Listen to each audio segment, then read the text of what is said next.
Welcome to Evolutionary Men, where we learn to lead in life and love with head, heart, and guts. This is for men wanting to deepen their presence in the world, clarify their purpose, more easily connect with their power, and find ease in dating and relationships. I'm your host, Jason Lang. Let's get started. Hey guys, we'll get started here in just 1 second. But I wanted to tell you about 2 opportunities coming up this year to actually do the work in person. So if you've been wanting to check out some men's work, get involved with a men's group, do some embodiment practices, and really just come alive as a man, make some pretty significant shifts in your life, I have 2 opportunities coming up this year I'd highly suggest checking out.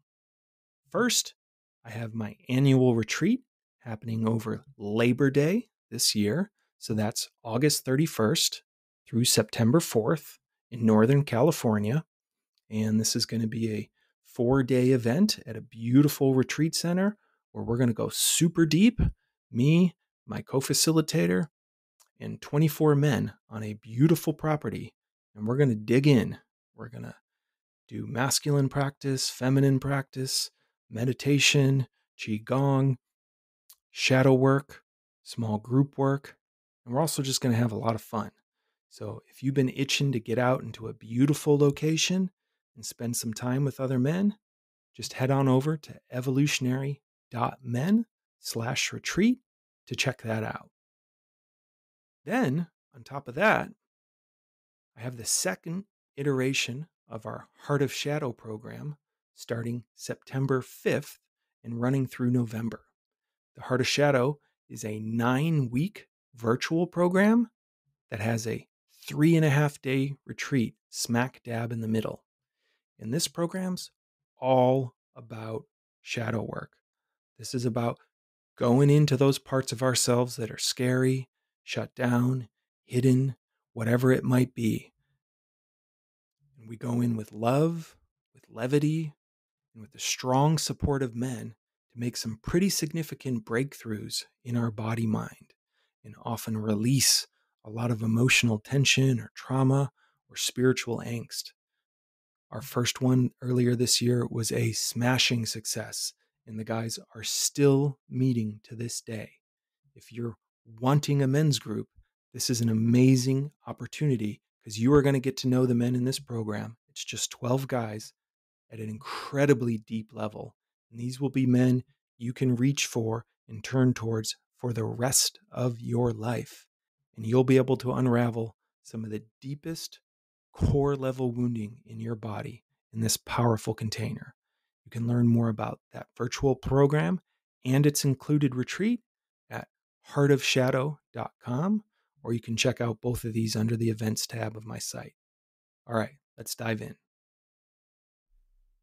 I am so stoked to be back with my co-facilitator and teaching partner, Jason Lang, in our Heart of Shadow program, focusing on male development, male brotherhood, men's work, our deep dive into deep connection, and in a certain sense, world work, working with men, with women to evolve, to grow, and to heal. And Jason and I this is one of the topics we work with in Heart of Shadow is sex and sexuality. And today we're going to be looking at taking charge of your sexual charge. And this is something Jason and I have done a lot of personal work on, and we've worked on it with each other in our men's group. And we're just going to jump right in. Jason, is there someplace you want to kind of lead or start with on this topic? The first thing I'll say is it's just so important, right? I think certainly part of my journey in the personal growth and spiritual world the last decades is like, this shit will bite you in the ass if you don't do work on it. If you don't work on it, and we're just kind of rounding out the peak of the Me Too movement. And a lot of what we're going to talk about today, relates to that. In terms of this is work, I think every human being, but particularly us men that are wanting to, champion a healthier, more integrated version of masculinity moving forward. It's really important to do this work. Yeah, just you saying that makes me immediately think of mentors and teachers that I've had in the personal growth world and in the spiritual world who, part of that teaching didn't really include sexuality. In fact, it was like, this is a little like too personal, so we're not going to look at it or talk about it Yeah. publicly in any kind of way. And then inevitably, literally the teachers get caught with their pants down doing something sexually inappropriate with student usually. And the whole organization implodes and faith is lost in the leader and the teachings and Yep. the sensibility of, hey, we need to talk about our sexual development and our sexual healing, and that's part of the whole growth healing process. Totally. And I think where, historically, at least some of the major spiritual traditions and whatnot just tried to stuff sex and ignore it, not talk about it or shame it or whatever. And, our program's about this idea of shadow. And the thing about shadow is it doesn't go anywhere. So if you're not engaging with it consciously, it's going to work its way through your body unconsciously. Uh-huh. And so what we're talking about here with this topic of taking charge of your sexual charge is, certainly there are some, I think, just kind of asexual people, but most people get sexual charge, Uh-huh. right? They have a response in their body mind, and we have to learn to work with that consciously. I think that's what we're really talking about here, to take charge of that charge so it's not running us, but we're able to consciously engage with it in a way that supports a whole and healthy life rather than, destroying it. Yeah, and I think what's not necessarily in the milieu of awareness is that if you're coming from a spiritual tradition in some sense, there's the teaching of sexuality is maybe bad. It's a distraction. You should maybe just use it in a very, very sacred way, or not at all. And so this energy is usually suppressed or kind of put in this very narrow corner of existence. Or the other side of society is like, lasciviously give in to all of your sexual desires, pornography, sex, whenever, wherever, however, just totally free and open. And there's not necessarily this awareness of more of a consciousness or just being aware of the energy itself and how to work with it in a healthy way, a life affirming way, an honorable way, in a way that brings kind of generative energy in the body and both partners. And I think that's kind of the edge that well, in a certain sense, that's a description of the edge you and I are kind of putting out there. Absolutely. And I love that word you use there, generative. Well, As I think this is part of what's kind of coming back online in the men's work world right now. And there's a book that's been getting certainly a lot of attention in my circles called The Flowering Wand, the Rewilding the Sacred Masculine, which is all about reclaiming the generative aspect of masculine sexuality. How, at some point back in the day, men were depicted as having wands, which were actually life-giving. mm-hmm. They would create life, and it got turned into a sword, right? Which was cutting, dissecting, separating, destroying in a lot of ways a couple of thousand years ago. And this idea that masculine sexuality and sexuality in general can be generative, I think is so important to bring back. And particularly for us guys that have, most of us at this point, our generation, raised in a world of on-demand pornography and consumption and the taking aspect of sexuality versus what we're going to be kind of exploring here of, how can we use, sex is such a fascinating thing, right? Because it's like a base part of our evolutionary biology. Mm-hmm. It goes right to the root of the brainstem, and it can be one of the most conscious endeavors there is at the same time. So I think it's one of the ultimate practice grounds for bringing more awareness and consciousness into our life is this part of us that really runs the gamut, right? Mm-hmm. It's like we've inherited evolutionarily from just this desire to procreate, to pass on our genes to, and it can also be one of the most sacred, healing, conscious, spiritual things you can do that make it generative, but that requires this learning to take charge of our charge thing we're going to be talking about here. Yeah. One of our shared mentors talks about, when you're not taking charge of your charge, in a certain sense, your charge has taken charge of you. There's these kind of common things we hear men say, like, she brought out the animal in me, or, more kind of extreme controlling societies. Let's keep women covered. Let's cover really them from head to toe because women are distracting. Women have a power over men. Their sensuality, their beauty, brings out a side of men that men can't control. Men have no control over their charge.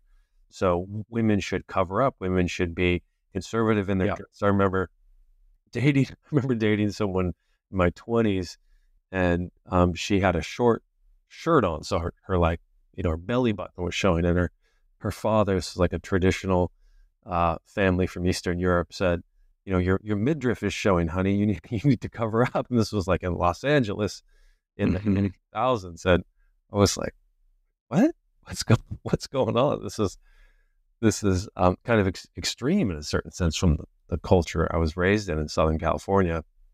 But these are some of the beliefs that are still very much out there of, cover yourself up. Or, if you're, like in extreme examples of she's asking for it. She really wants it. You hear these, this kind of language for men when women dress in a certain way where they're showing their curves, they're showing their skin.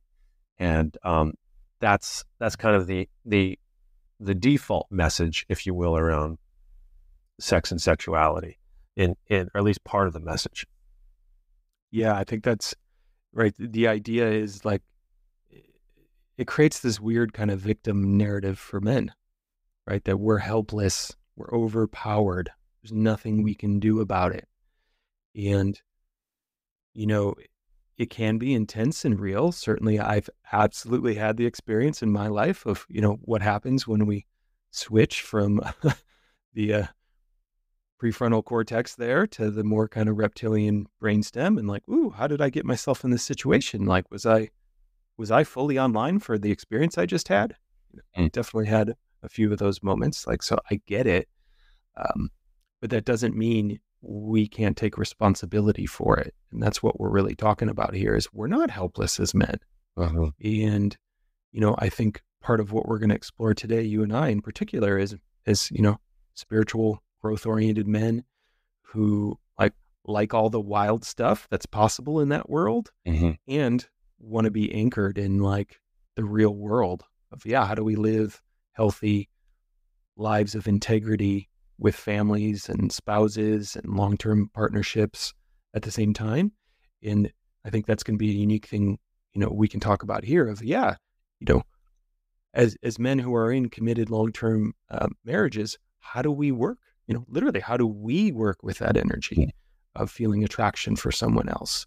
And what does that mean for our relationship? And I think that's part of what the healthy masculine is having to negotiate here and figure out of, how do I not cut it off and dissociate? And how do I not become overwhelmed by it, right? And totally fused by it. But what's that sweet spot in the middle of being in contact with it and still being able to consciously respond? Yeah, this image is coming to mind of, I was raised in kind of a Hindu mystical tradition, meditative tradition. And so these images of different Hindu gods and their kind of mystical interpretation. And there's this image of Ram and Sita, the lover and the beloved, male and female consort of the divine. And there's this image of Ram, he has his hands around Sita's breasts. But the teaching is, if you look at Ram's face, he has no affect. So he's not aroused at all by this. And he's not, you see no kind of interest in his face at all. It's just like this detachment that he can be, physically, embracing his beloved and have no sexual charge that's visible in this depiction. And of course, being raised in that kind of environment, it was very confusing because I was kind of taught in a certain sense to renounce sexuality and to just be anchored in God's love and the divine source of consciousness. And, personally, my journey has been to awaken to my sexuality. I certainly had experiences as a young teenager, wanting to find porn. At that age, there was no internet, so it was trying to find Playboy magazines and that kind of thing. But as an adult man, I've had to kind of awaken my sexuality again, because I've done so much meditative work that I largely have had it shut down. And getting married and having children, how to get into a relationship with my sexuality in a healthy way, and in some ways being afraid of its power, really. So I've had this journey of like, okay, how do I step towards that edge, and discovering, wow, this is probably the most powerful energy in the physical realm that a human being can interact with, mediated through the body. In a certain sense, all of the spiritual power that moves through a body, it largely moves through the sexual expression, if we want to name it something. It is so powerful, and challenging to stay with, and to not lose consciousness, or to not, for my case, to kind of go into a dissociative state, a number state around it, because I guess I'm afraid. I'm afraid to, have been afraid to really embody that. And I guess I'm naming it. This is hard. This is a challenging domain. It's not just like, oh, nailed it, got that one, it's online, easy, done, and off I go. Yeah, I think this is why it's so foundational, and why it can, destroy the most practiced teachers and leaders in the world, because there's so much power. I agree. I don't think there's anything quite as energizing as the power of, generative sexual energy. I think this is making me realize I want to take a moment to actually talk about this idea of what we mean by charge. So taking charge of your charge. And I work with a lot of men, right? So how I see this show up in my body and in the body of many men is sexual energy actually shows up as tension in our bodies. So it's like, right, it's actually a tension in our bodies. And, you can think of like electricity or static, right? When that tension is there, it wants to be released, right? So we've got static on ourselves. We touch something, there's a big like shock and release, or electricity wants to flow out. So taking charge of our sexual charge is this: as we interact with people and there's an exchange of sexual energy, there's often a building up of a type of tension. And when we're not bringing consciousness to it, the default is we want to release the tension. We want to get the tension out of our bodies. And I think this is where we can sometimes feel overwhelmed as men, or just have this drive to ejaculate off the tension, through whether that's masturbation, whether that's with a partner, whatever that might be. So what we're talking about is, what does it mean to bring awareness and consciousness into that tension, right? Into that buildup of energy. And instead of just getting rid of it, discharging it through the body, how do we consciously use that in our lives, right? And when I say consciously use, that could be bringing that sexual energy back to our intimate partner if we're in a committed relationship. That could be through work or sports or achievement, or as I work with a lot of my men around creativity, like actually creating something that's, our sexual energy is a creative energy. And so the idea with taking charge of that charge is instead of that tension just overwhelming us and us doing whatever it takes to get out of our bodies, we're slowing things down and we're choosing, okay, what do I want to use this and literally this energy of creation, this manifestation for, and where do I want to bring it, apply it in my life? And it takes hard work. There's no easy solutions to these things. But step one for a lot of men that we work with and we do in our shadow program is to get in touch with it and start to acknowledge it and to not shame it or dissociate from it, but to actually come into deeper intimacy with it of, oh yeah, there's a part of me, right? I have this animal inside of me that just wants to procreate, wants to, sleep with as many partners as I can and pass on my genes. Like, I can't ignore that. I don't have to be run by it, but I can't ignore it. So coming into contact with it, I think, is step one. Right. As I've worked with that energy personally and that tension that you talk about and,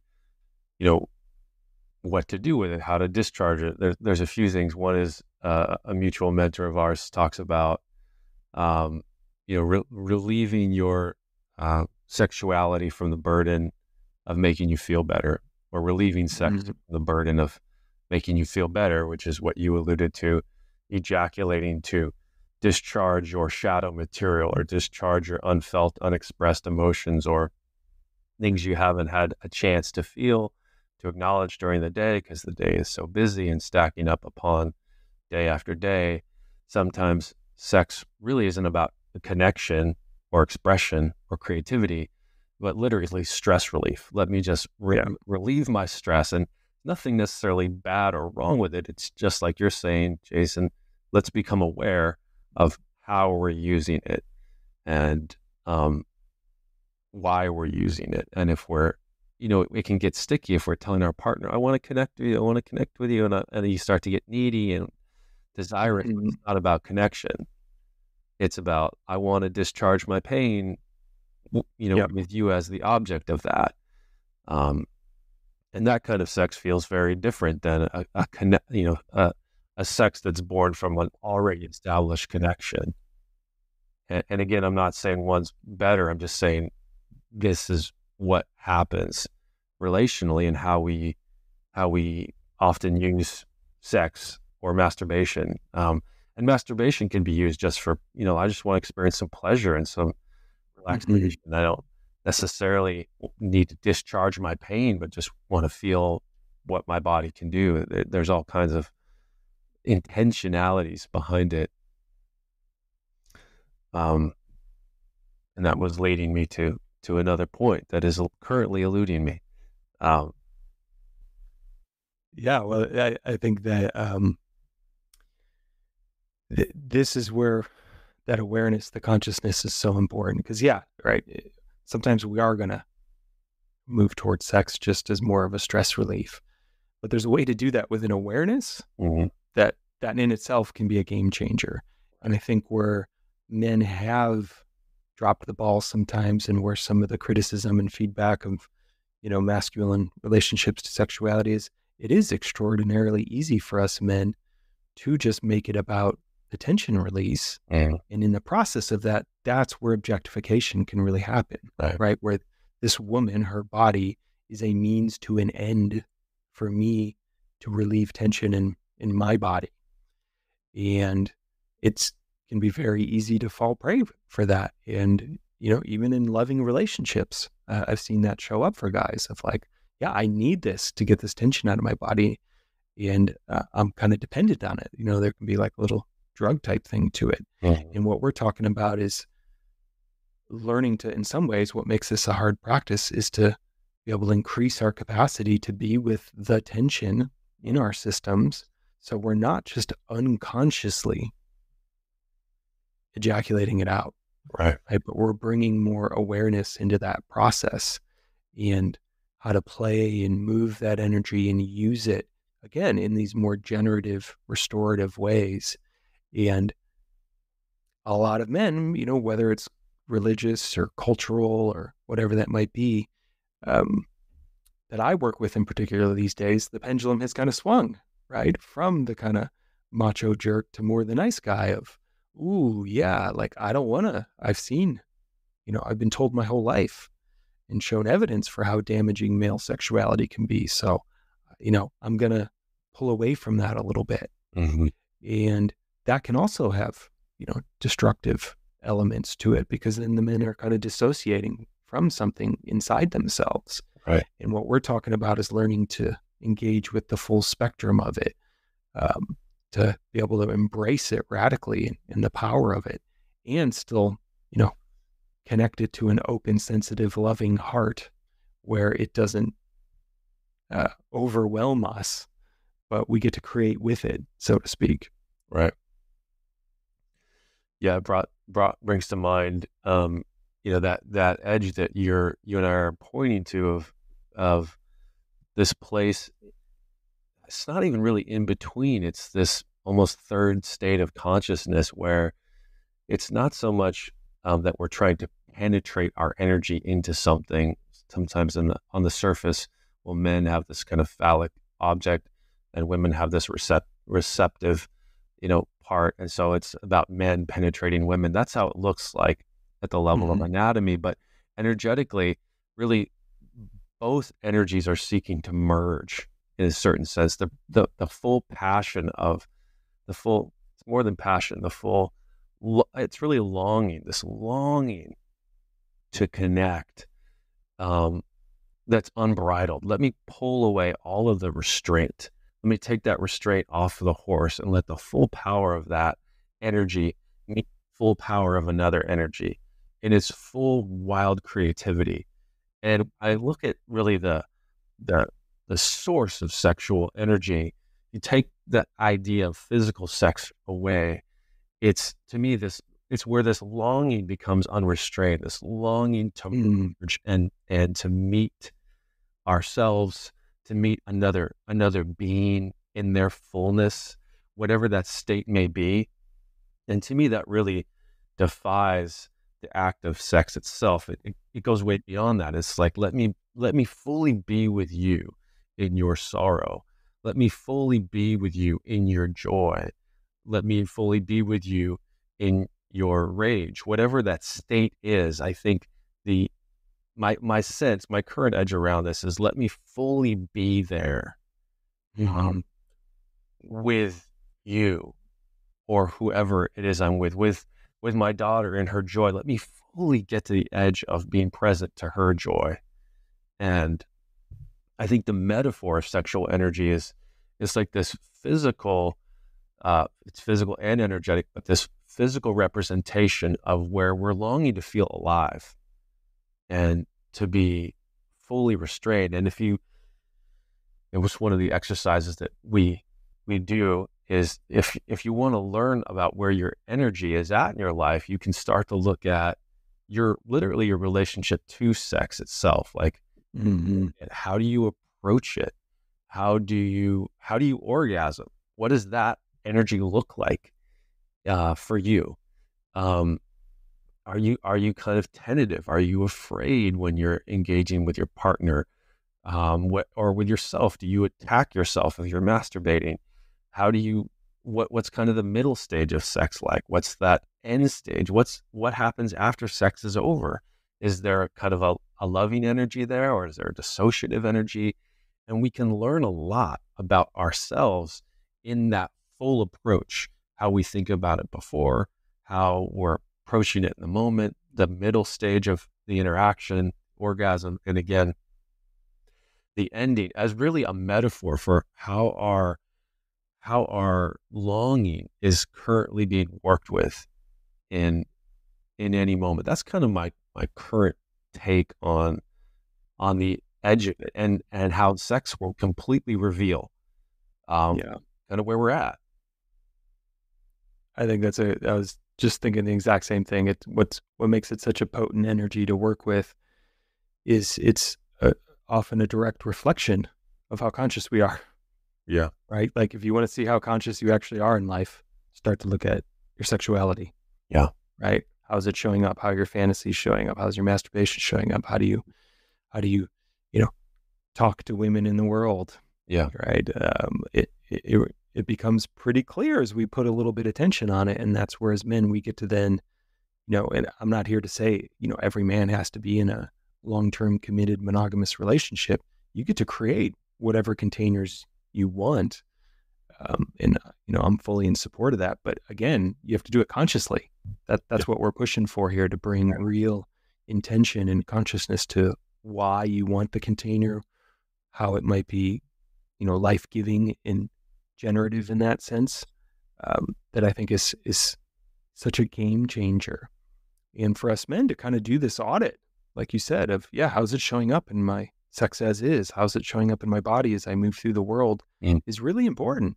Because, in some sense, I don't think it's ever been harder than this moment in time to take charge of our sexual charge, as, we live in a hyper commercialized, advertising driven, sexualized world where, social media and mobile phones have only accelerated that, where, really at any point on demand anywhere in the world, you can have like an endless stream of the most attractive people in the world coming at you.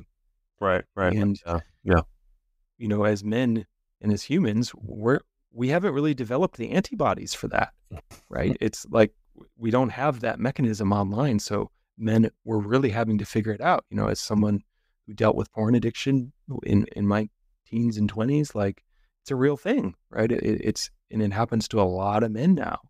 Right. And that's another version of this taking charge of our charge, where the charge can really easily overwhelm you in your life, and bringing consciousness to it, doing the hard work of really kind of digging in. It can be a little uncomfortable. It's not necessarily easy, right? I think on that note, Jason, this is one of the topics that's kept largely in the shadow of the social environment, and when it does get talked about, it's whispered about. Yeah, do you look at porn? Like, what do you? It's not something that's open, because there's shame around it, because there's so much judgment around it, and again, why a men's group that is rooted in transparency, vulnerability, honoring your edge, honoring each other's edges, confidentiality is so important for deep healing and integration, is that a men's group or a women's group can be a safe place where this deep core level content can come forward, and it's honored with curiosity, a full relating. I mean, in all the men's group that we've been a part of, that we've led, men will talk about pornography, they'll talk about their sexual experiences, they'll talk about their shame around sex, their embarrassment around it, and it's just fully welcomed and honored. And then you and I would come in and offer some facilitation to get some of the deeper nuances around it. But again, the another reason why a deep men's group is such a crucial life tool is this is a place where we can bring our sex, our sexuality, and our development here, and not kind of like pretend that it's all buttoned up, or, just kind of hide it because there's, in a certain sense, some frozen energy, some trauma around it. So it's such a great topic to look at. And, at this point, gosh, we've been working together for 6.5, 7 years. When men bring this up in the group, it's not, I think in the beginning, it was really exciting and thrilling because it's something that I've never experienced talk about so openly. But now it's like, oh, yeah, so you're looking at porn again. Okay. What were you looking at? All right. It's more mundane. It's just part of what we talk about. And it's not, it's not so hidden. So. Yeah, we're bringing it into the light in a big way. And that's, I think, what a big challenge for a lot of men is there aren't safe spaces to talk about this. And how do we healthily engage with these things, right? For some people, total sobriety and prohibition kind of work. For some people, they don't. And it's more learning, okay, what's the middle ground here? How do I actually actively engage in a way that's going to um, bring me closer to the life I want to be leading. And I think that's the such a key piece in terms of how we use our sexuality in general.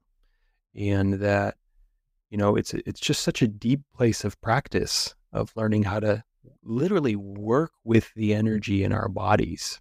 Mm-hmm. It was something you and I have talked about of, you know, how incredible it can be. I tell this joke a lot of times that one of the main places I work with men is around dating, relationship, sexuality. It's kind of where I got my start here in the men's work world.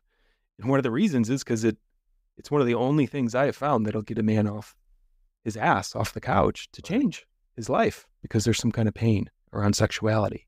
And it's one of the only things I've seen for so many men. We'll be like stuck in our burdened, tired, and weary minds, grumpy about life and how we're losing or things aren't going right, or whatever. Mm-hmm. And it's like we're walking down the street and then a beautiful woman walks by and it's like, oh, it's just like suddenly life is good for like 20 seconds. There's just like burst of love and energy in our bodies, and it's like it's that powerful. And I'm not even saying that as like a joke, but it'll literally rip us out of our heads into the moment. Like that's the power of sexuality, and what we then do with that energy when it hits our nervous system. That's the important part. Yeah. I don't care who you are, you're gonna be impacted by sexual energy out in the world. And there's nothing wrong with that. There's literally no shame in that in the work we do. Even if you're a happily married man, like it's gonna hit your nervous system. But then the responsibility is, and what do I do with that? Right. Am I clinging onto this? Am I fantasizing about it? Am I secretly changing my walk so I can see this woman, every week or something like that? Those are the places we want to then kind of dig in a little bit and find out, is this a constructive use of this charge, or is this some shadow element here of I have a need and I'm not getting it met in some way, so I'm going to kind of try to legally get it outside or in a different way. And that's where, again, the power of a men's group can be so important and so transformative to have men help you kind of just dig into all that and find that place of integrity for yourself so that you can move through the world fully able to engage with your sexuality without shame, right? And still being in integrity with whatever life you're living. Yes, you're kind of leaning into a more apropos topic of you and I are married, we have kids, and we deeply love our wives, and we're leading men's work, and we're leaders in the world of development, healing, sexuality, kind of an integral model of health. And we can appreciate a beautiful woman and the energy she brings, and how do we work with it? It's kind of what you're looking at. And there's the temptation here to prescribe a formula or to kind of recommend an appropriate dosage, which I think in more of like a pop prescription, would make sense. But what you and I are really pointing to is how do you work with it in any moment? And, what are some of the red flags that you might be taking it a little too far? Simultaneously, what are some of the red flags you might not be engaging with it enough? Like if you don't engage with it, the tendency is to become deadened. Yeah. If you ignore a woman and her beauty, if you ignore your wife's beauty, if you ignore beauty, period, it's deadening. And I remember for not recently, but maybe 2-3 years ago, that was part of my inner work, is just to kind of see beauty again, not just in women, but in life. Because in my healing work, I give so much that I really needed more generative energy. Like, how do I just get into nature more and feed myself more and get that cyclical energy moving so that I can keep doing the work I love to do?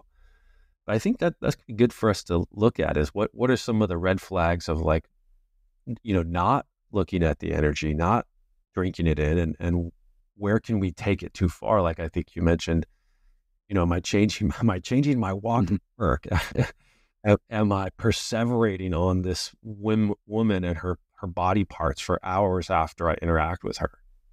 Yeah. I think those are two key things. And I mean, certainly on the more disengaged side, I think it's just lack of energy, Yeah. lack of motivation, lack of drive, lack of creativity, kind of a malaise and depression. I've seen, come over men before, in in particular for the kind of nice guys I tend to work with, a disconnection from just some of our vitality, life force, and power. Like it's just feeling of like, yeah, like kind of, diving into life. When we're disconnected from that, there's kind of just like a flatness, Yeah. right? Like everything's kind of okay, maybe a little, literally like a little soft. Life might feel a little soft Mm. in a way of just like, yeah, it's okay, it's easy, but I'm not like inspired Yeah. or, feeling, my heart beat literally in some deep ways. Not feeling alive is something I've really noticed with a lot of men. I think as men, this is generally true as men approach latter 30s, early 40s, there is this kind of mid ground of life where we have to decide, are we going to start to give in to the inertia, the gravity and oxidation of life? Are we going to kind of slowly walk towards the end of our physical life? Or are we going to regenerate our lives? And this is where we would see like a midlife crisis where you get the sports car, you get divorced and get the younger wife, like you kind of Mm-hmm. consciously will search for that vitality again, but have a really creative, destructive wake in the process. And, part of our work is to say, let's catch that pattern and let's move through that initiation more consciously, whether it's in midlife or any period of life where that dullness, kind of Eeyore, depressive energy comes in, and we're just, so I think the question is like, when you see a beautiful woman, so we'll just keep it a little more focused. You see a beautiful woman, something about her is energizing.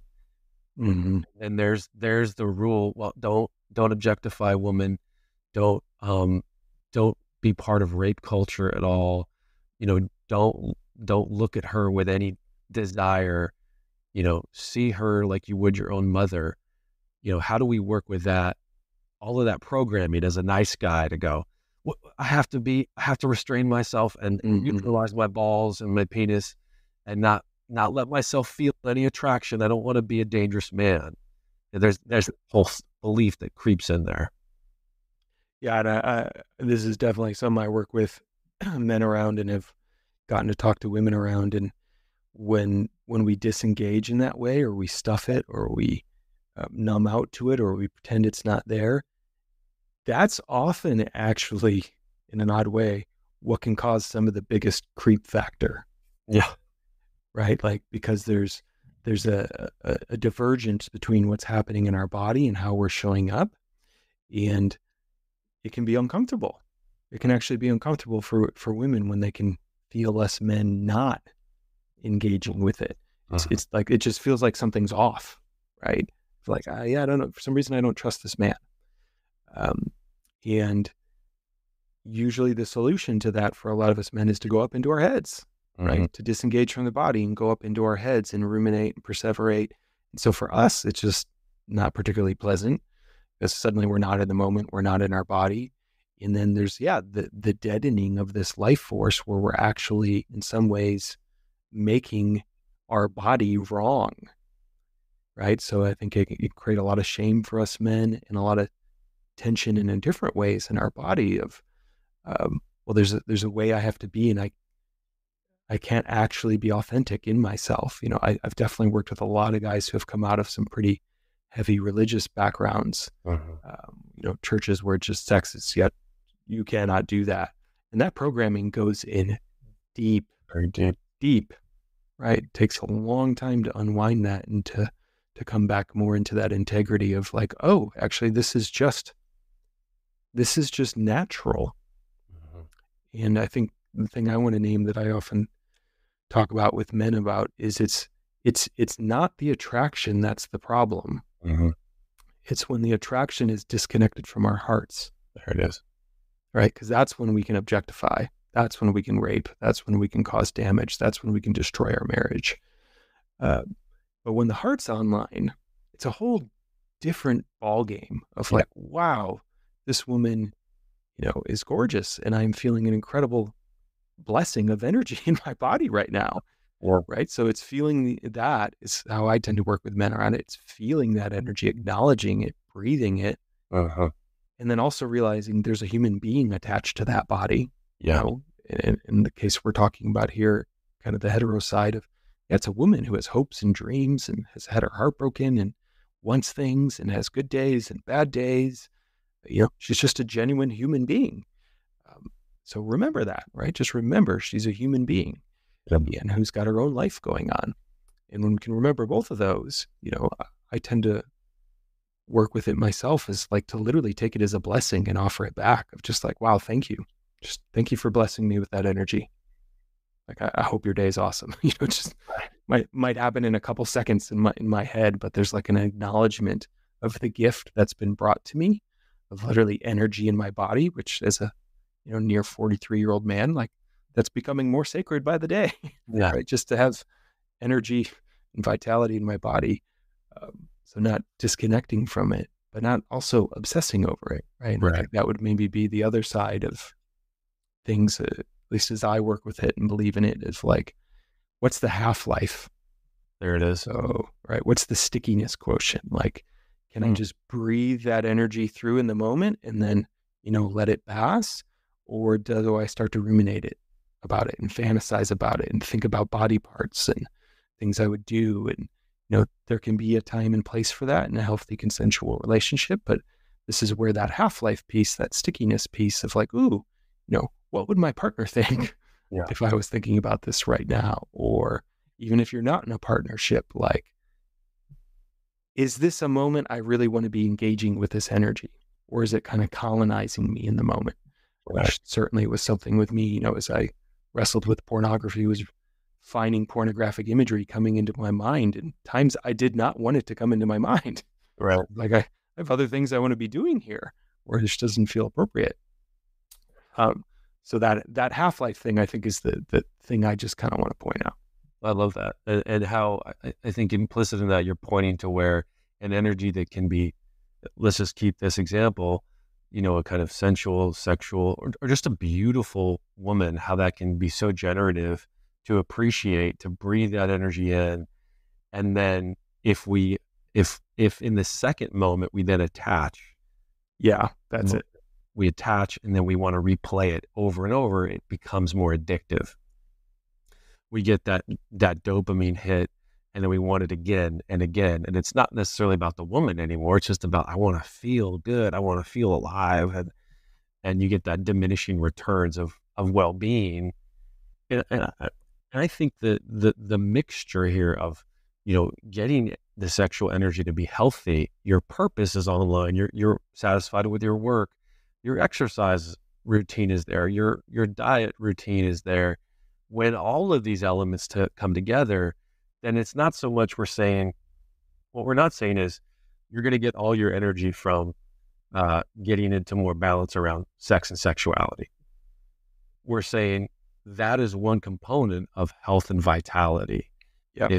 But when that's offline, or there's some addiction around that, then it throws the whole balance off of your whole system. Whereas there's either like a drag or there's a hyperactivity in the realm of sexual energy that just makes all the other, like you say, it creeps into your purpose around your work. It creeps into your diet. You're like, oh shit, I'm so hyper-regulated around sex. I'm gonna, have more sugar and ice cream to bring me down, or I'm so under-regulated, I'm gonna drink more caffeine.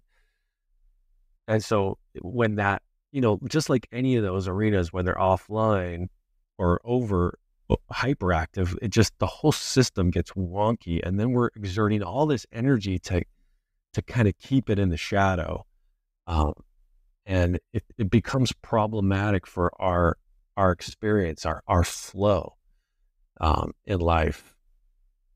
Well, that was a great word there. I think that's another way to talk about that moment of attachment. Is I think ideally when we're working with sexual energy, it's flowing through us. So Mhm. it's like I'm in my day, something happens, I see a beautiful woman, like literally Yeah. that word turn on, it turns on a part of my nervous system, Yep. right? It like activates it. Yep. Um, but then I let the energy keep circulating through. I think where the fantasy, the kink, the attachment happens is it's like, oh, I want to hold on to that, right? Like I gotta clamp down and I want to hold that energy in my body right now. It's almost an addiction to the tension part versus just letting it move through. And I think there is a way we can do that, right? Where we can use our turn on out in the world to just activate ourselves, get the energy flowing, and then we can come back and we can express that energy with our partners. But it's about our relationship with our partner. It's not about the fantasy of that person, if it makes sense. It's like that turn on can get us turned on, but then we're expressing that through the actual relationship we're in by centering that connection or whatever that might be, rather than having part of our body mind still be in the fantasy. And I think that mindset is what's not common out there, is to say, hey, I can appreciate the beauty of whether it's a man or woman or Mhm. a trans person or non-binary person. I can appreciate them and be turned on. Whatever turns you on, what we're saying is let it turn you on. It's life-giving, it's life-affirming, and take charge of your sexual charge. Don't kind of allow it to then take you over into an Yep. addictive place or scare you and then cause you to turn that off.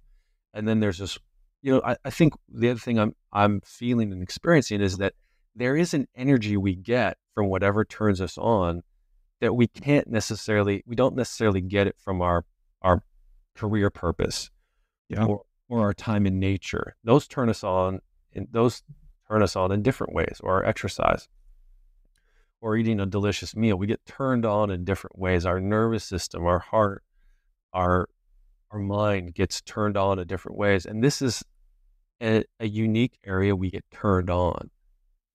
So let us be turned on in these particular ways, and then bring in the case of relationship, let's bring that back to our partner and not get lost morally or ethically around, you know, I think you said something beautiful, like, hey, this is a person who's had triumphs, who's had difficulties, who has aspirations, still seeing the human being in front of us, and the destruction that might move through our lives if we give in to, Mhm. something with someone else who's outside of our commitment, um, in terms of our relationship at that time. And, in a certain sense, the importance of, um, keeping our word.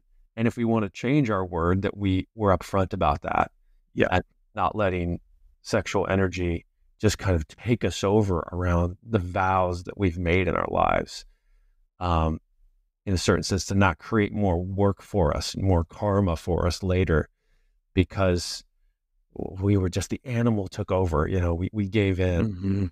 I'm not saying it's easy, but this is a place where, in a men's group, women's group, a group that's committed to growth and healing, where just bringing it out of the dark is like, okay, I can start to see this now and work with it, and it. I've already taken charge of my charge by sharing it. Yeah. I'm not keeping it. I'm not allowing its power uh, over me by keeping it hidden. I think that's so key and Yeah. part of what makes it just such potent work. And this realization that, yeah, right, we're all going to have turn on and charge. That's natural. That's normal. And it's actually fucking awesome, right? It's like such a gift. Mm-hmm. That's not the problem. It's what we do with it. Yeah. How do we choose to engage with it? And where do we point that energy in some ways?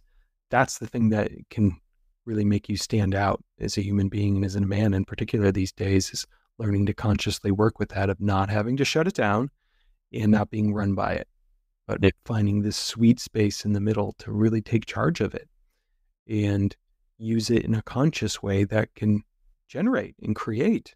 and express so much love and vitality and just, one of the literally best parts of being alive. It's just the joy and the intimacy of a good sexual connection in my mind. There's so much for us to dive into. I want to touch on one more subject here, at least for me. What happens when, let's say, we become disconnected in our relationship, or just disconnected in life? You don't feel a sense of purpose. Like I've when things aren't necessarily connective in my marriage, where does my mind go around? Where am I then going for connection, and the ways in which that obsessive kind of nature can come in? And historically, for me, I come from like a long lineage of workaholics. So if I'm not feeling connected in my marriage, in the past, I just work harder, I just work more, Yeah. and in a certain sense, I become more numb. And there's a sense of, well, I don't need connection, I don't need sex. I'm just going to serve. I'm going to be a servant. And then, I just have in the past just gotten kind of drier, and I stay kind of spiritually inspired, but my physiology I get really exhausted. And I've found that allowing myself to wake up to sexual energy and to appreciate my wife and to get into a better sexual relationship with her, with myself, ultimately, I feel so much more energy. Mm-hmm. But when I'm disconnected, that's been one of my patterns, is to just bury myself in work, which is very common for men. And I think one of the other patterns can be, you get disconnected from spouse, that you start looking at other women. And one of my mentors says, well, you can't get everything from your partner. But it's not so much, well, then go get sex from another partner. It's like, well, let's slow this process down a little bit. And this might be something of, look, maybe I need to talk about this with my wife and really soften our marriage, that, where are we disconnected? Why are we disconnected? Is she too busy? Am I too busy? And so this can be a place where we start to hide it a little bit. Like, oh, my marriage isn't flowing, so I'm going to start looking at other women, start talking with other women, and maybe getting fulfilled in this way, and starting to maybe create some energy out there that I really need to be putting into my marriage. But for whatever reason, I may not be. Circumstances, maybe I'm afraid to bring it up, etc. But this can kind of creep in through a long-term relationship. It's not so much, hey, I've got it down, It just you got to work it. You got to work it. I think this is such an important topic. I mean, for single guys out there, this is why I think something like the Heart of Shadow, or doing some shadow work around your sexuality, can be such an investment in your future relationships, because the clearer you are about your sexual life, your sexual expression, the easier it's going to be to find a partner from the get-go who you have some shared reality around, your values around sex. That was something certainly my wife and I synced up on early on. She had been married before in a sexless marriage, and she was like, I'm not doing anything unless there's a thriving sex life. Like, this is a non-negotiable for me. Yeah. Like, we have to have regular, sex, and I need a partner who values that. And that was something really important to me. So we have some shared reality around that. But sometimes, I'll work with men who didn't have that, and who have an awakening, but their partner's not there. And that can be really painful. Yeah.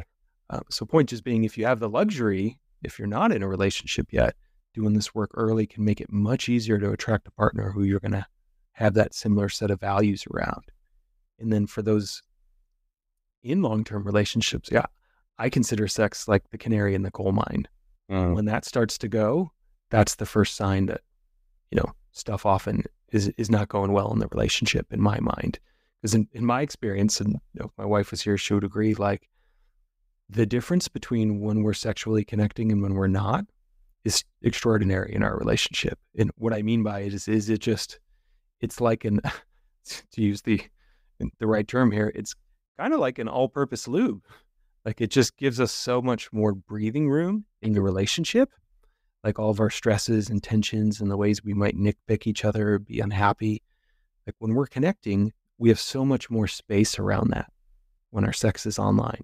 We have so much more space.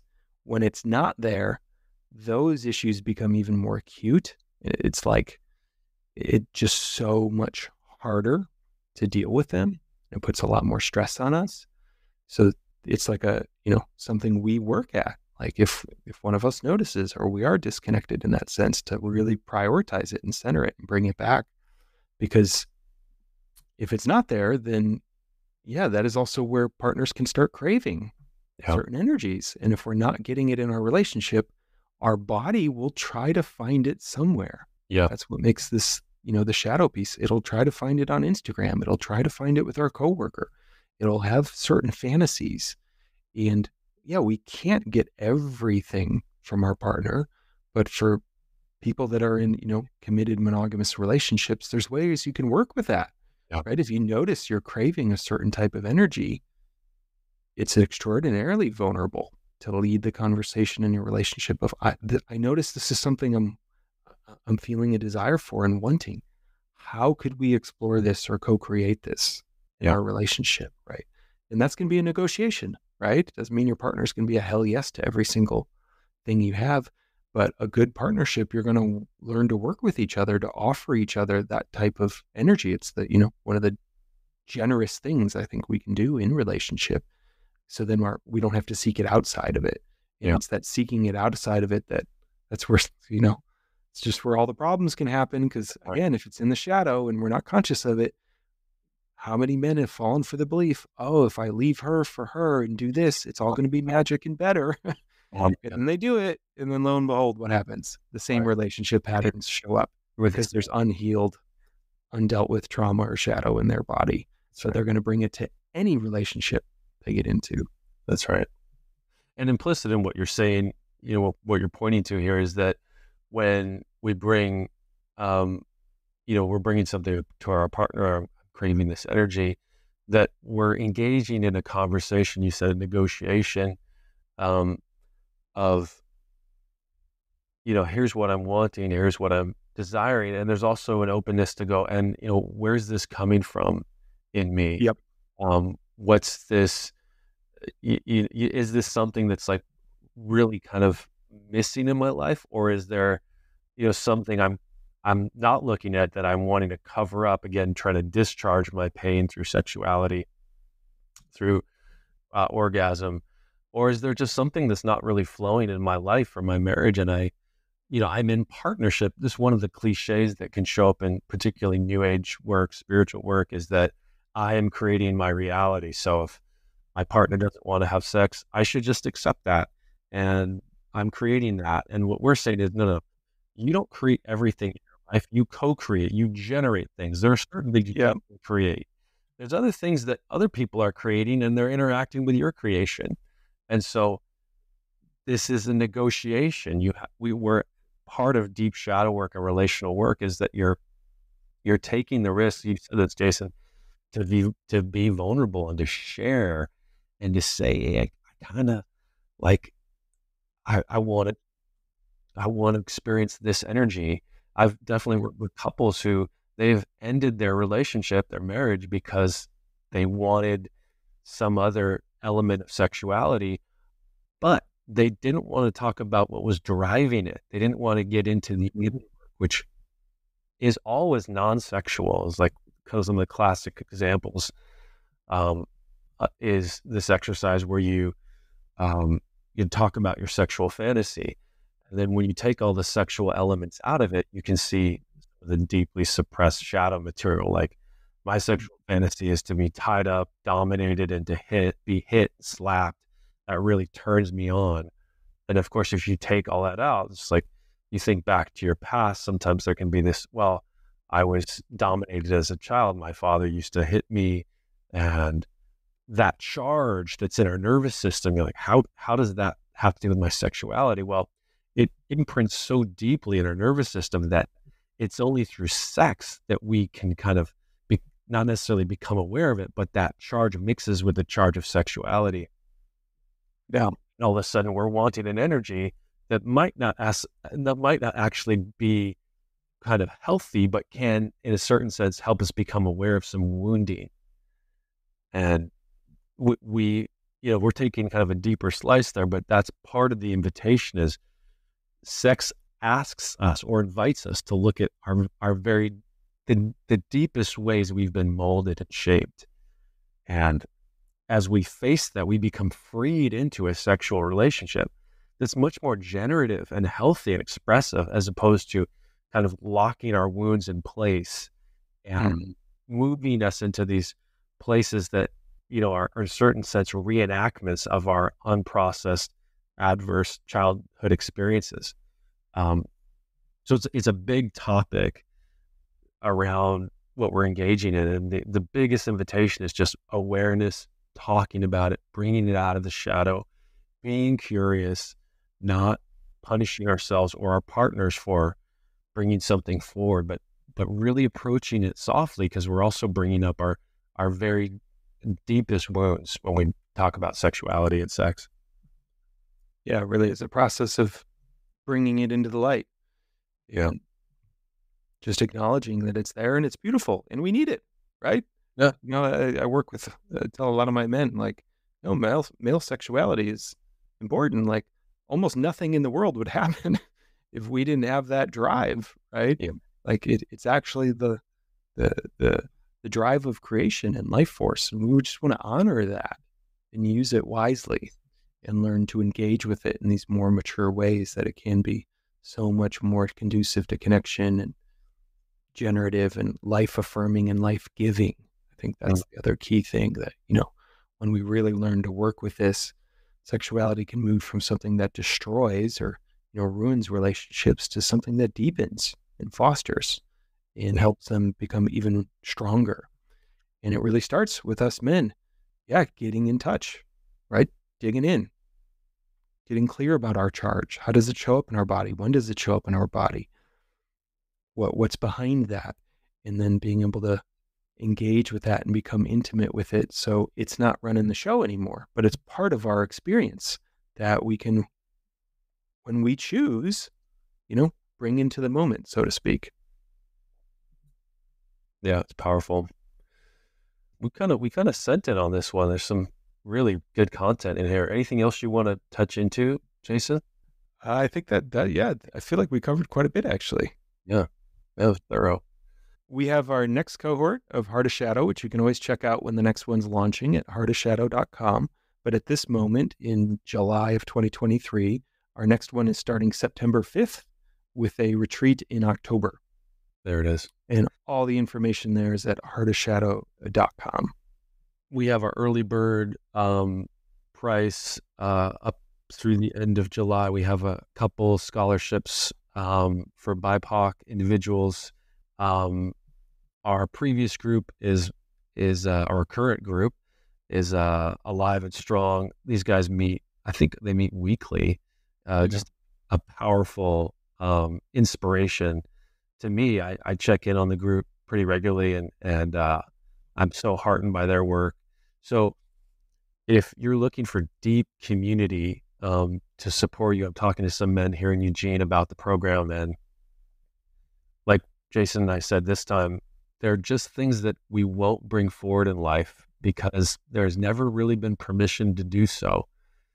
Socially, in terms of our family of origin, it's hard to conceive, but this program, this community that we're building is a place where things you couldn't even imagine talking about are invited to come forward, and not just talk, but felt and expressed.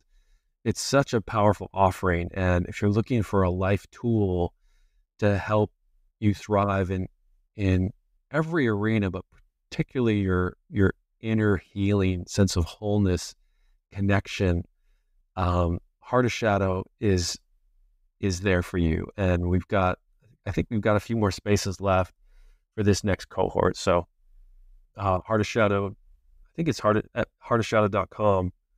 You'll find the program, and Jason and I are pumped to be a part of it and to have you join us. So again, Jason, thank you for your wise counsel and your guidance. It's been awesome. Always a pleasure, my friend. Yeah. Till next time. All right, brother. Take care. If you want to experience a men's group and the power of men's work with me, you can join one of my drop-in men's groups at evolutionary.men/events. And if you want to go the full distance to cultivate a powerful presence, to learn to lead in life and love, check out my free training at evolutionary.men/webinar. Until next time.